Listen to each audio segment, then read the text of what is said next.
शरद ऋतु के उस मौसम में भी माउंट एवरेस्ट पर कड़ाके की ठंड पड़ रही थी। चारों तरफ बर्फ ही बर्फ छाया हुआ था। तापमान शून्य से बहुत नीचे चला गया था। कहीं कहीं लोगों की लाशें बर्फ में दबी पड़ी थी। वे लोग थे जो माउंट एवरेस्ट पर चढ़ने की कोशिश कर रहे थे, लेकिन ठंड की वजह से और ऊंचाई से गिरने की वजह से वहीं मर गए थे। विनोद, श्रद्धा, अमित, अजित, भूमिका भी उस विशाल पर्वत माउंट एवरेस्ट पर चढ़ने के लिए आगे बढ़ रहे थे। विनोद का बचपन से बस एक ही सपना था, माउंट एवरेस्ट पर चढ़ने का। वह पर्वत पर चढ़ने के लिए वही सालों से तैयारी कर रहा था और आखिरकार आज वो मौका मिल ही गया।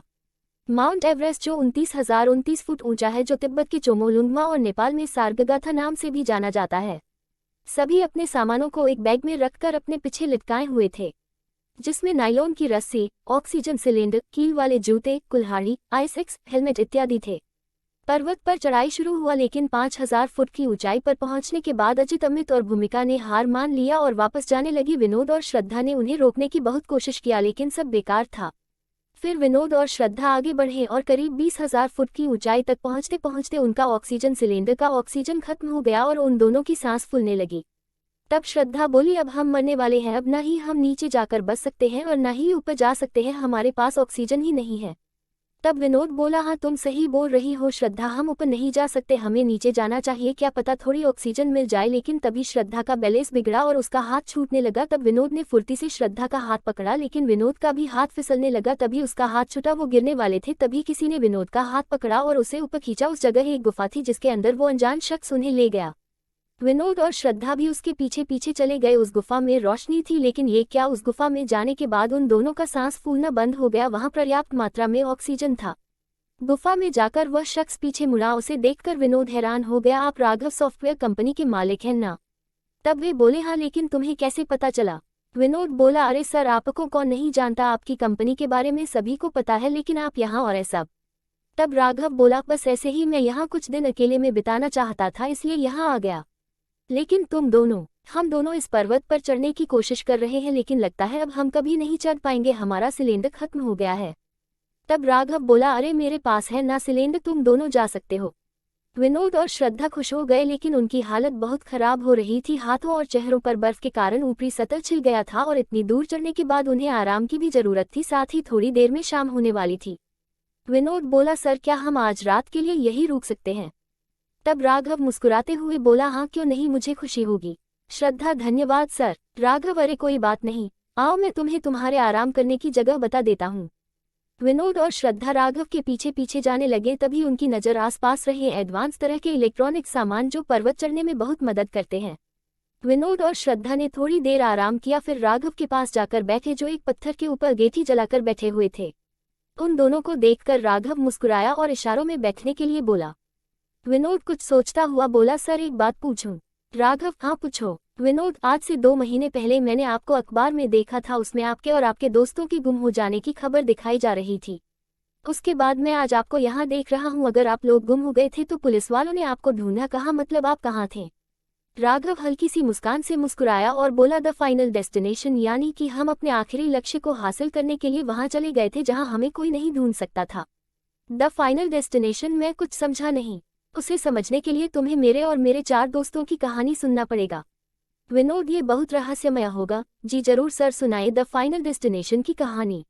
राघव शून्य की ओर ताकते हुए बोला, एक आलीशान बियर बार जहां विभिन्न प्रकार के शराब और शबाब दोनों मौजूद थे।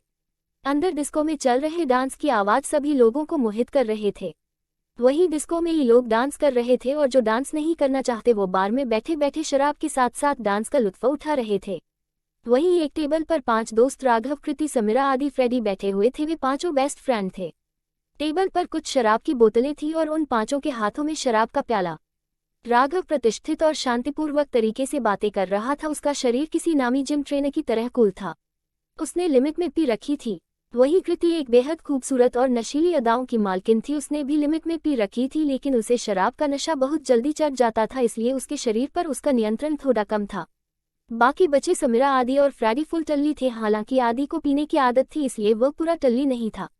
इस पार्टी का कारण था कि आज वे पांचों इंजीनियर कोर्स नामक जेल से छूटकर आज़ाद हुए हैं और साथ ही उन्हें बड़े बड़े कंपनियों ने सिलेक्ट कर लिया है, इसलिए वे बेहद खुश थे। राघव और कृति बस एक दूसरे को ही निहार रहे थे। उनके मन में बिछड़ने का गम था और साथ ही एक दूसरे के लिए बेइंतहा प्यार। आज वे पांचों खुश होने के साथ साथ बहुत दुखी भी थे, क्योंकि आज के बाद पता नहीं वे पांचों एक साथ कब मिल पाएंगे। रात के 12 बजे का समय। सड़क से थोड़ी दूर पर कुछ चल रहा था। वो एक कब्रिस्तान था। चारों तरफ घोर सन्नाटा पसरा हुआ था, लेकिन हर 5 सेकंड में उल्लुओं और चमगादड़ों की आवाज मन में खौफ पैदा कर रहे थे। कब्रिस्तान के बीच में एक हवन कुंड का निर्माण किया गया था और उसके चारों ओर एक घूमता हुआ एक शक्तिशाली चक्र था जो अंधकार में भी चमक रहा था। उस हवन कुंड के में बैठे 2 आधोरी यज्ञ कर रहे थे। उनके पूरे शरीर पर भस्म लगा हुआ था। गले और हाथों में बड़े बड़े रुद्राक्ष की माला थी। सिर के लंबे बालों को जटा की तरह बांध रखा था। दोनों का रूप एकदम विकराल था। दोनों आधोरी काफी देर तक एक विशेष मंत्र का जाप करते रहे और हवन कुंड की अग्नि तेज होती गई। फिर एक मंत्र के जाप के साथ भभूत उस हवन कुंड में डाल दिया, जिससे हवाएं तेज हो गई और काले काले बादल छाने लगे और तभी उस आसमान से एक काला साया विवशपूर्ण उस हवन कुंड में समा गया। ये देखकर वो दोनों आधोरी प्रसन्न हुए और फिर बाकी बचे कार्यों को संपन्न करके खड़े हो गए और उस हवन कुंड के बाहर बने चक्र से थोड़ा दूर हटे। उनमें से एक आधोरी, जो दूसरे का गुरु था अघोर, वह बोला, देखो ये साया बहुत खतरनाक है। हमारे 10 सालों की मेहनत के बाद कैद हुआ है, इसलिए अब हमें ध्यान रखना होगा। अगर अगले 15 मिनट के भीतर किसी इंसानी शरीर का प्रवेश उस हवन कुंड के बाहर बने चक्र में हो गया तो वो साया फिर से आज़ाद हो जाएगा। अगर ये साया आज़ाद हो गया तो वो चक्र पुनः शुरू हो जाएगा। मौत का चक्र, जिसे रोक पाना असंभव होगा। तब वो दूसरा अघोरी, जिसका नाम काला सिंह था, वह बोला, आप चिंता न करें गुरुजी, यहाँ दूर दूर तक इंसान तो क्या परिंदा पर पैर रखने की हिम्मत नहीं करता। तब अघोर बोले, बस 15 मिनट और फिर वो मौत का चक्र हमेशा हमेशा के लिए बंद हो जाएगा। चलो हमें अब स्नान कर लेना चाहिए। यज्ञ के बाद बिना स्नान किए नहीं रहना चाहिए। तब काला सिंह बोला, आप पहले स्नान आदि पूर्ण करके आ जाए, फिर मैं जाऊंगा। यहाँ भले ही कोई न आता हो, लेकिन हमें सावधान रहना चाहिए। ठीक है, अघोर बोले, मैं जल्द ही स्नान करके आता हूँ। अघोर थोड़ी दूर बह रहे नदी की ओर स्नान करने चला जाता है और काला सिंह वहीं बैठकर उस हवन कुंड की रक्षा करने लगता है। 5 मिनट के बाद एक चिक सुनाई देता है, बचाओ। उसे सुनकर काला सिंह चौंक जाता है, क्योंकि वह चिक की आवाज उसके गुरु अघोर की थी। वह उस आवाज की तरफ तेजी से भागता है और अपने गुरु को ढूंढने लगता है। वहीं हवन कुंड के अंदर कैद साया एक कुटिल मुस्कान से मुस्कुराने लगता है। काला सिंह दौड़ते हुए नदी किनारे पहुंच जाता है। तभी उसे दर्द से कराहते हुए अघोर दिखाई दिया। वह दौड़ते हुए उनके पास गया और बोला, गुरुजी, ये आपको क्या हो गया? आपका ये हाल किसने किया? तब अघोर कपकपाते हुए बोला, वह साया अकेला नहीं है, उसके साथ एक और साया है। उसी ने मेरा ये हाल किया है। वो उस साये को आज़ाद करवाना चाहता है। काला सिंह घबराते हुए बोला, आप चिंता मत कीजिए गुरुजी, वहाँ इंसान आ ही नहीं सकते।